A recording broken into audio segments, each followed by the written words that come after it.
ఇక గాంధీ భవన్ లో కాంగ్రెస్ నేత రామచంద్ర నాయక్ మాట్లాడుతున్నారు. ప్రత్యక్షంగా చూద్దాం. ముగిస్తున్నా. Thank you.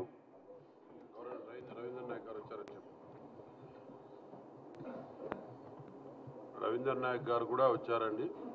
గవర్నర్ల పెద్దలు, ఎక్స్ మినిస్టర్.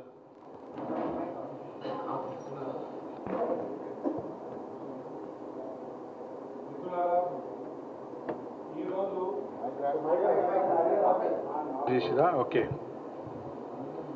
వాస్తవంగా అక్కడ భూమి ఎక్వైర్ చేయాల్సింది 1350 ఎకరాలు నిర్ణయించడం జరిగింది ప్రభుత్వం. అందులో కేవలం 210 ఎకరాలు మాత్రమే ఒక తండావాసులు 100 కుటుంబాలకు చెందిన భూములు అవి. మిగిలిన భూములు బీసీ అదేవిధంగా ఇతర కులాల భూములు అవి. అదేవిధంగా 21 మందిని రిమాండ్ తీసుకుంటే అందులో 11-12 మంది బీసీలు, 3 రెడ్డిలు, కేవలం 7 మాత్రమే గిరిజనులు.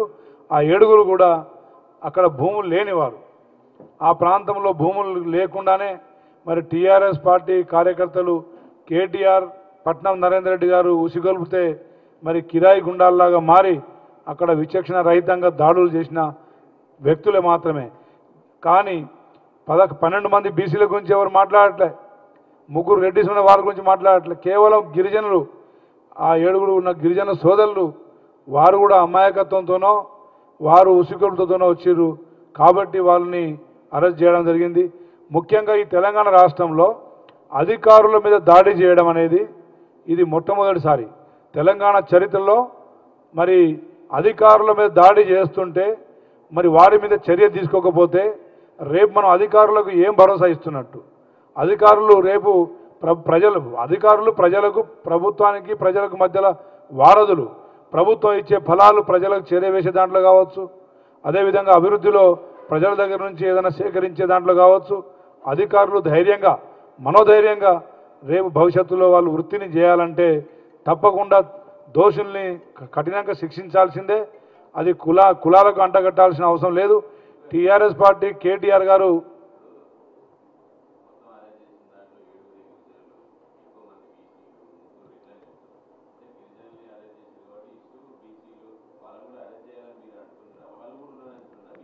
అంటే 21 మందిలో 21 మందిలో 12 మంది బీసీలు, 3 ఓసీలు ఉన్నారు.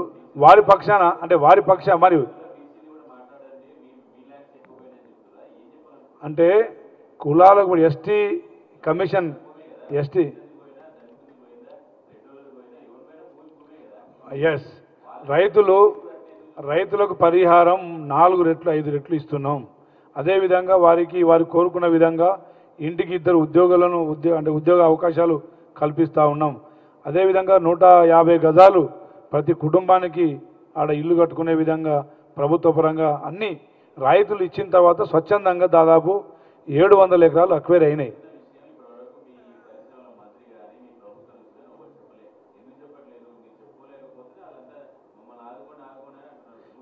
ఏదేమైనా కొడంగల్ ఆ ఇండస్ట్రియల్ కారిడార్లో 30,000 మందికి ఉద్యోగాలు కల్పించాలి.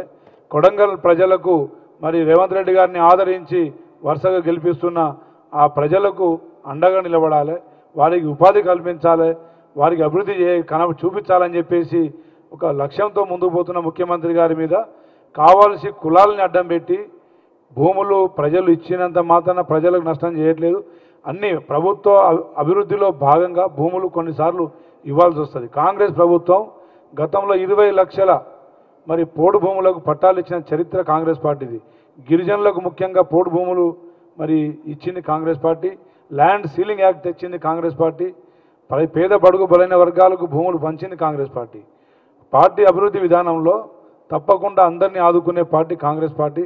ఇది పేద బడుగు బలైన వర్గాల పార్టీ. కేవలం రాద్ధాంతం చేయకుండా మరి సెంటిమెంట్తో గిరిజనులను రెచ్చగొట్టకుండా, మా అమాయక గిరిజన ప్రజల్ని రెచ్చగొట్టకుండా వారిని బలిపశువు చేయొద్దని చెప్పేసి ఈరోజు మేమందరం గిరిజన ఎమ్మెల్యేలందరం మరి ప్రభుత్వం తరఫున కేటీఆర్ గారికి మరి బుద్ధి రావాలని చెప్పేసి మేము తెలియజేస్తున్నాం. Thank you.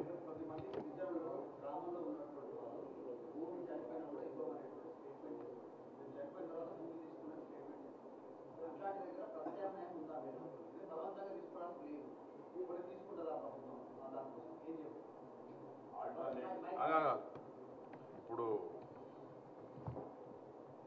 చారి అన్న నువ్వేదో అడిగావు చెప్పు ఫస్ట్. నువ్వేదో అడిగినావు ఇంతకుముందు. ఏడు మేము ఎందుకు చెప్తున్నారంటే ఎందుకు అది ఓకే నువ్వు అన్నది, దానికి మేము ఏకీభవిస్తా. కానీ బట్ వన్ థింగ్ ఏంటంటే లంబాడీస్కు వీళ్ళు రుచగొలిపి దాంట్లో అరెస్ట్ అయిన వాళ్ళు బంజారాసు ఇంతమంది, బీసీలు ఇంతమంది, వాళ్ళు రెచ్చగొట్టి ఈ జాతి ఈ లంబాడి జాతిను రెచ్చగొట్టి ఈ విధంగా చేస్తున్నారనే ఉద్దేశంతో అంటున్నాడు ఆయన సంఖ్య. ఆయన ఏదో బీసీలు ఇంకా రావాలని అట్లా అని అంటలేడు. సరే నువ్వు అడిగేది నువ్వు అడుగుతావు, మీడియా సోదరులకు వచ్చిన హక్కు ఆలోచన మీకు ఎక్కువ ఉంటుంది కాబట్టి మీరు అడగాలి, తప్పు ఏం లేదు. కానీ బట్ వన్ థింగ్ ఏంటంటే లంబాడీలకైతే ఈజీగా రెచ్చగొట్టవచ్చనే ఉద్దేశపూర్వకంగా ఇవాళ నేను అడుగుతున్నా కేటీఆర్ గారికి, ఎందుకు నిన్న సత్యవతికి పంపిండు, ఎందుకు కవితకు పంపిండు, శంకర్ నాయక్ ఎందుకు పంపిండు, ఆ చంద్రశేఖర్ ఎందుకు పోలే? పార్టీ ప్రెసిడెంట్ కదా చంద్రశేఖర్ గారు, పార్టీ ప్రెసిడెంట్ టీఆర్ఎస్ పార్టీకి. కేటీఆర్ వర్కింగ్ ప్రెసిడెంట్, ఆయన ఎందుకు పోలే? వాళ్ళిద్దరు వీళ్ళకి ఎందుకు పంపారు? లంబాడీలకు. లంబాడీకి ఎట్టి పరిస్థితిలో బలి చేస్తున్నారు మైపా దిశలో. ఇంకోటి చెప్తున్నా, మరి చైర్మన్ ఎందుకు రాలేదు? చైర్మన్ వాళ్ళకు వీలు పడ్డప్పుడు రాలేదు కావచ్చు, ఏదో ఉండవచ్చు, అది వేరు విషయం.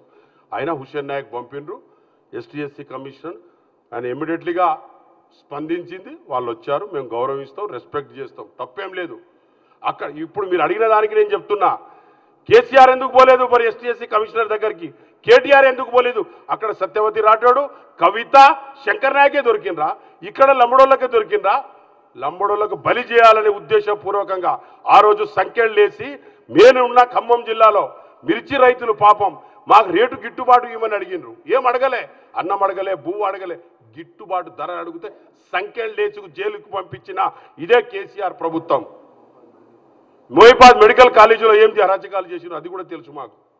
కాబట్టి ఇవన్నీ కూడా ఉన్నాయి. నీకు కేటీఆర్కు సిరిసిల్లలో మీనా కుమారి వచ్చింది ఢిల్లీ నుంచి, మేము పాదయాత్ర చేసినాం, ఆ రోజు కొట్టి జైళ్ళకు పెట్టిన రోజు ఎడిపోయినారు కేటీఆర్ కేసీఆర్ అందరు చెప్పేటోళ్ళు. ఇవాళ అది ఆ ఉద్దేశంతోనే ఆయన సంఖ్యలు చెప్పిండు తప్ప అదే విధంగా కాదు. కాబట్టి నువ్వేదో అడిగినావు బ్రదర్.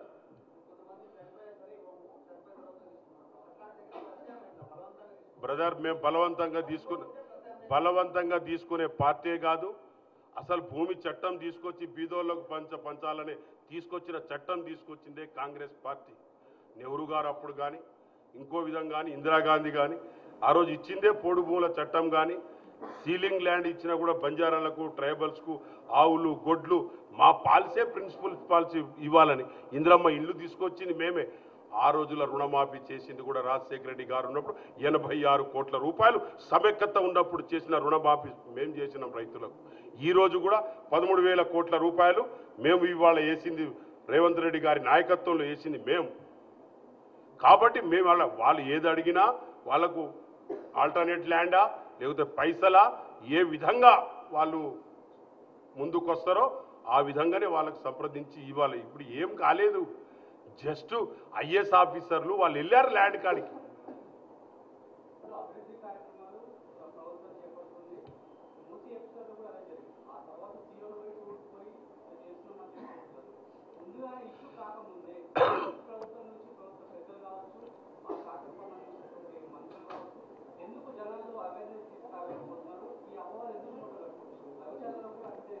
బ్రదర్ ఇంకోటి నేను చెప్పనా, అవేర్నెస్ తీసుకురావడానికి ముందు వెళ్ళారు. చెరువులు ముందుగా అలా చేద్దామని వెళ్తే ఆ విధంగా ఎక్వేషన్ చేయవద్దని కోర్టుకు వెళ్ళారు. మూసీ నది పేరు ఎత్తితే ఆ విధంగా కాదని అంటున్నారు. వేడి చేసి చూడండి ఏం చేస్తారనేది పూర్తి కాలేదు. ఇప్పుడు వేరే వేరే దేశాలు అన్నీ కొట్టుకోపోతున్నాయి దాదాపుగా పెద్ద పెద్ద డెవలప్ ఉన్న కంట్రీస్లోనే. మనది ఒకటి చేసేదాకా కొంచెం ఎక్వేషన్ చేసేదాకా మూసీ నది కూడా చూడండి, కొద్దిసేపు వెయిట్ చేయండి ఏ విధంగా ముందుకు తీసుకురన్నదని.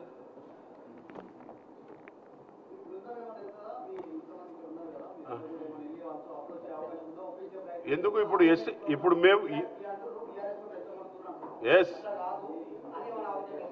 బ్రదర్ కూల్గా చెప్తున్నాం, మేము వెళ్తాం. కానీ ఒకటి కూల్గా రెచ్చగొట్టకపోతే ఏంటంటే ఇలా ముగ్గురి లంబడోళ్ళకి పంపిరు ఢిల్లీ కంటే రెచ్చగొట్టకపోతే ఏంటి ఇక్కడ కూడా లోపల మేము ఒప్పించడానికి వెళ్తాం ఎందుకు వెళ్ళాం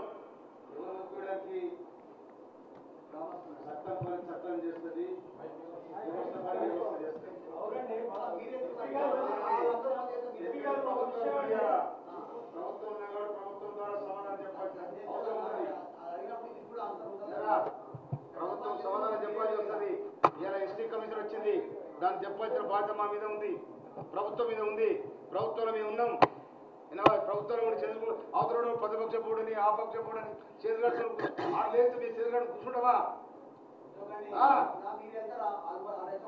ఏ వాడాలి మేము ప్రభుత్వం ఈడ ఉండి పాలన చేస్తాం మేము అడ్మినిస్ట్రేషన్ ఉంటుంది మాట్లాడా పోయి వచ్చినాం బ్రదర్ పొద్దున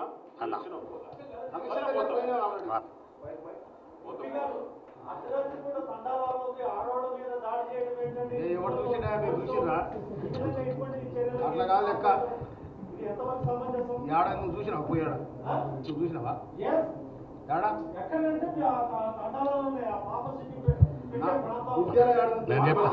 నేను మాట్లాడలేదు నేను చెప్తాను అలా చెప్తాను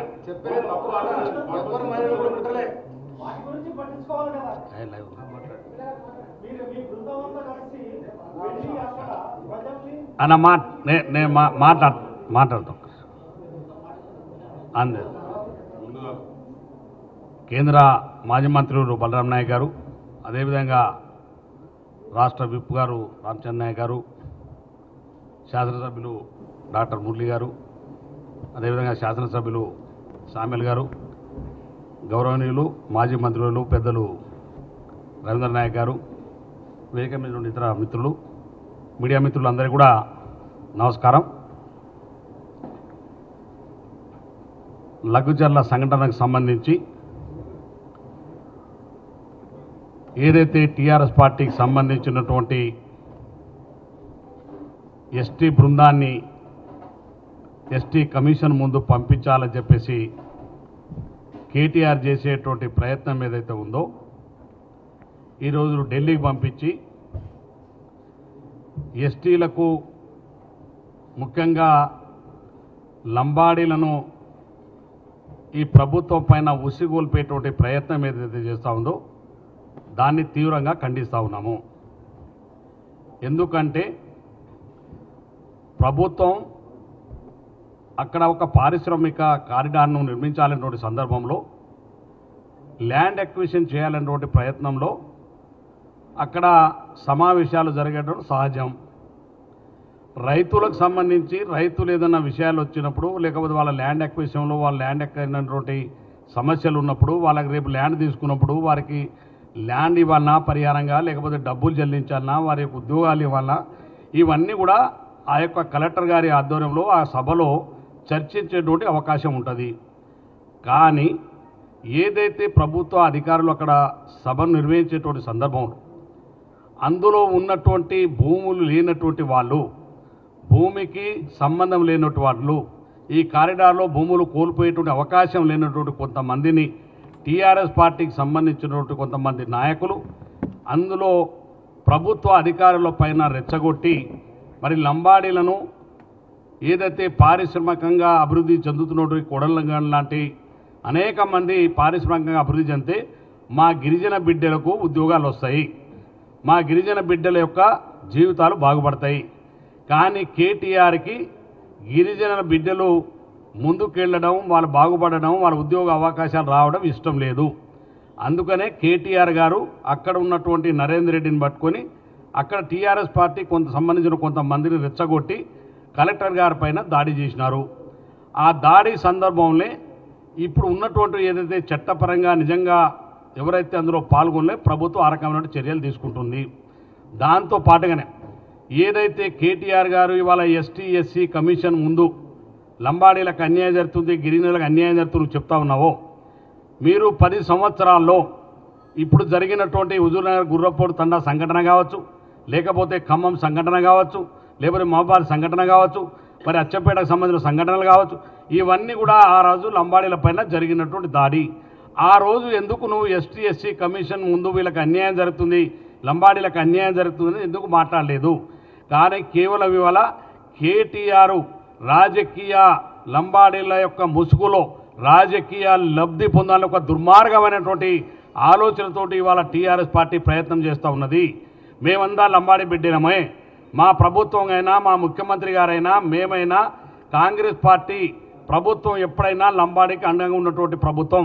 మేము కాదు, మా తాతల నుంచి శ్రీమతి ఇందిరాగాంధీ గారి నుంచి మమ్మల్ని రిజర్వేషన్ తీసుకొచ్చిందే శ్రీమతి ఇందిరాగాంధీ గారు. అందుకు ప్రత్యేక సాక్షి పక్కన ఉన్న మా రవీంద్ర నాయక్ గారు. ఆ రోజు వారు దానికోసం పోరాడి రవీంద్ర నాయక్ గారిని ఒప్పించి లంబాడీలను రిజర్వేషన్ కల్పించి ఇవాళ లంబాడీలకు హక్కు కల్పించింది, లావణ్య పట్టాలు ఇచ్చింది, అనేకమైనటువంటి అభివృద్ధి కార్యక్రమం బ్యాంకులు జాతీయకరణ చేసి మమ్మల్ని అభివృద్ధిలో తీసుకొచ్చింది కాంగ్రెస్ పార్టీ ప్రభుత్వాలు. అటువంటిది ఇవాళ కాంగ్రెస్ పార్టీ ప్రభుత్వాన్ని ముఖ్యమంత్రి గారు తన నియోజకవర్గంలో ఒక పారిశ్రామిక అభివృద్ధి జరగాలని, అక్కడ ఉన్న బిడ్డలందరికీ కూడా నిరుద్యోగులకు ఉద్యోగాలు రావాలని, ఆ ప్రాంతం వెనుకబడినటువంటి కొడంగల్ లాంటి